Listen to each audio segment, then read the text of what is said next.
Assalamualaikum warahmatullahi wabarakatuh. Allahumma salli ala Sayyidina Muhammad wa ala ali Sayyidina Muhammad. Kembali lagi bersama kita di channel Pangeran Cahaya. Hadirin semulakan, seperti biasa kita akan membalas atau menjawab pertanyaan daripada saudara kita. Beliau bertanya, Kang Mas, kenapa kita itu duduknya atau menghadap kepada Rasulullah ketika mendirikan sholat? Bukankah kita itu meleburkan diri atau memfanakkan keakuan Adam kita dan melebur karam di lautan ahadiyah Allah Subhanahu wa ta'ala? Atau dipersingkat, bukankah kita itu melebur kepada Allah Subhanahu wa ta'ala? Kenapa kita meleburnya ke Nur Muhammad Rasulullah? Jadi kita jawab, saudara-saudaraku, bukan kita itu melebur kepada Rasulullah, bukan sampai situ batasnya. Artinya sebelum kita takbiratul ihram, sebelum bertakbir, itu wajib bagi kita untuk meleburkan diri ke Rasulullah dulu. Bukan kita tertahan di Rasulullah, di Nur Muhammad Rasulullah. Artinya ini sebelum takbir, kita leburkan diri, kita berlindung, ya, leburkan diri, fanakkan keakuan Adam itu, lebur kepada Rasulullah. Setelah lebur ke Rasulullah, Rasulullah melebur karam, ya, karam di dalam lautan zat Allah. Ketika Rasulullah SAW, Nur Muhammad karam di dalam lautan zatullah, maka otomatis yang ada hanya lautan ahadiyah, yang ada hanya zat semata-mata. Bukan kita berhenti di Rasulullah baru Allahu Akbar, tidak, tapi leburkan lagi kepada lautan ahadiyah, sehingga hakikatnya zat itulah yang berkuasa, zat itulah yang berkehendak dan sebagainya. Memang secara kenyataannya, secara mazharnya, sifat yang beruku, berdiri, ruku, sujud, duduk, atau dalam bahasa lainnya af'al. Namun pada hakikatnya tidak bisa bergerak af'al kalau tidak ada sifat. Tidak bisa sifat itu bergerak kalau tidak ada zat. Tidak bisa sifat itu berdiri sendiri, tidak bisa. Omong kosong. Ruh itu tidak bisa bergerak sendiri, ya. Jadi ruh itu tidak bisa bergerak sendiri kalau tidak ada yang menggerakkan. Begitu juga dengan jasad. Jasad tunduk, tubuh ini tunduk kepada ruh, ruh ini tunduk kepada Allah Ta'ala. Nah, itu simpelnya. Nah, di tengah-tengah itu si jiwa itulah yang mampu diketahui duduknya di mana. Ketika si jiwa melupakan asalnya, kampung halamannya, asal kejadiannya, maka si jiwa ini semua yang dilakukannya nafsu. Nafsu itu diri, nafs, diri, jiwa, diri yang palsu, itu yang disebut nafsu, nafs. Diri yang sejati itulah nafsu mutmainnah, nafsu yang telah tenang, jiwa yang telah tenang, jiwa yang telah mengenal hakikat dirinya, dari mana dia berasal, kemudian mampu mendudukkan itu. Maka kita tidak tertahan di situ. Cuma secara kenyataannya tidak bisa dinafikan bahwa Rasulullah yang mendirikan sholat. Ketika kita tidak berimamkan Rasulullah, maka sholat kita secara hukum hakikat itu jelas batal. Karena imam yang sejati adalah Rasulullah. Sejatinya imam, imam yang sebenar-benarnya itu Rasulullah. Namun secara ma'rifat, secara kedalamnya lagi, ya hakikatnya ya siapa yang imam lagi kalau bukan Allah Ta'ala.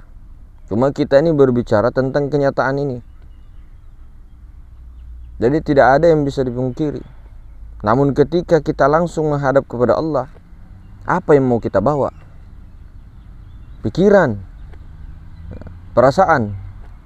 Sementara pikiran perasaan ini berubah-berubah. Sementara pikiran kita kotor, perasaan kita sering teriris dendam, sakit hati. Jasad kita lebih-lebih lagi. Jasad kita, mata, mulai dari mata, dari ujung rambut sampai ujung kaki, maksiat semua. Itu yang mau kita hadapkan di hadapan Allah. Maka paling tidak minimal-minimalnya itu ada istinjanya secara syariat. Dibersihkan dulu, disucikan dulu dia punya jasad. Kalau dia junub ya mandi janabah.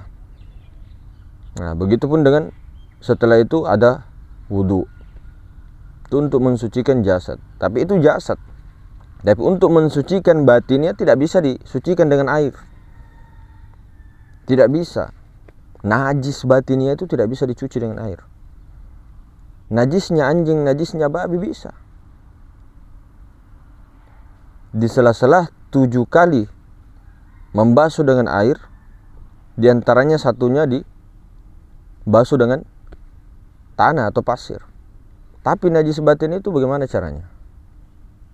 Nah, secara hukum hakikat, kalau ingin dipakai akalnya itu, akal rabbaniyahnya, tidak sah seseorang ketika najis. Nah, najis batin ini ketika mendirikan sholat membawa diri, membawa ego. Membawa ego itu sama ketika mendirikan sholat menghadap kepada maha ruang. Menghadapnya kepada maha ruang, menghadapnya kepada Allah Ta'ala. Namun dirinya yang dibawa, egonya si Adam itu yang dibawa. Oh, jelas najis. Najis secara hakikat loh ya. Nah, makanya selalu ada perkataan daripada Rasulullah SAW, matikan diri sebelum mati. Karena kalau tidak, orang yang mendirikan sholat, berzikir dan sebagainya, itu semua adamiahnya yang terbawa, basyariahnya yang terbawa, dirinya dia bawa.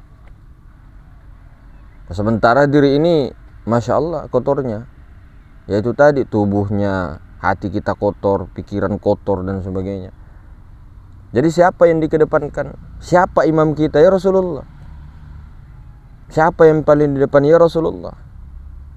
Bagaimana supaya Rasulullah di depan? Kuncinya satu, berlindung. Bagaimana caranya kita mau berlindung kalau kita selalu mau yang di depan? Kita yang selalu mendahului imam, kita yang selalu mendahului Rasulullah. Kita ini munafik secara perkataan, ya, kadang-kadang juga di hati mencintai Rasulullah. Tapi kita sendiri, termasuk kita juga, saya dan sebagainya, berapa banyak waktu yang kita lewatkan tidak musyahadah akan Rasulullah, tidak berlindung kepada Rasulullah, supaya Rasulullah yang imam kita, jangan kita yang di depan. Menghadap kepada Allah tuh ada imamnya itu Rasulullah, jangan kita yang menghadap kepada Allah. Kekasih yang dicintai Rasulullah SAW, cinta pertama Allah Ta'ala, dan terakhir hanya memandang hati dan amalmu. Ini tafsirannya ketika dibulatkan, Allah tidak memandang kepada rupa dan hartamu, tapi Allah memandang kepada hakikat Muhammad. Allah hanya memandang itu. Bayangkan saja alam semesta dari mana? Semuanya daripada hakikat Muhammad. Semua daripada Nur Muhammad. Apanya? Apakah bisa dipandang selain daripada mazharnya? Bukan hakikat Muhammad Allah. Jangan diilustrasikan seperti itu. Tetap ada Al-Faruq, tetap ada pembeda. Qadim, muhaddas. Muhaddas tetap muhaddas, qadim tetap qadim. Sama dengan kalam itu qadim. Tapi kalau ketika sudah berhuruf, bersuara, nah itu bukan qadim lagi, muhaddas. Sama dengan Nur Muhammad yang telah zahir, nah itu muhaddas. Baik itu terzohir apapun, apalagi terzohir alam semesta, bisa dipegang, bisa disentuh, bisa dilihat, itu semua muhaddas. Tapi kalau hakikat Muhammad yang sabit di dalam sifat, jangan bilang muhaddas. jangan juga dibilang Tuhan. Nah seperti itu. Jadi apapun yang terjadi, bukan kita tertahan di situ. Cuma sebelum takbir lebur dulu ke Rasulullah, baru Rasulullah yang menghadap kepada Allah, tenggelam Rasulullah karena cintanya kepada Allah, lebur seakan-akan lenyap diri kita, seakan-akan lenyap semesta alam, seakan-akan lenyap diri kita, semuanya yang ada hanya Allah. Bukan kita menghilang-hilangkan, memfanak-fanakkan, menghayalkan hilang semua, tidak seperti itu. Nah jadi sebelum bertakbir fana kepada Rasulullah fana fillah, hanya zat semata-mata di situ, baru angkat Allahu Akbar. Nah, seperti itu. Nah, jadi kalau di pelajaran kita, mata pelajaran, ketika menghadap itu, menghadap sifat ke zat. Setelah sifat melebur ke sifat, lalu sifat melebur ke zat. Nah, yang ada hanya zat semata-mata. Nah, ketika zat semata-mata, tenggelam dia. Maksud zat semata-mata bukan kita hancur, bukan kita hilang. Bukan. Hanya rasa zat semata-mata, kesadaran mutlak ahadiyah. Kesadaran mutlak zat Allah Ta'ala.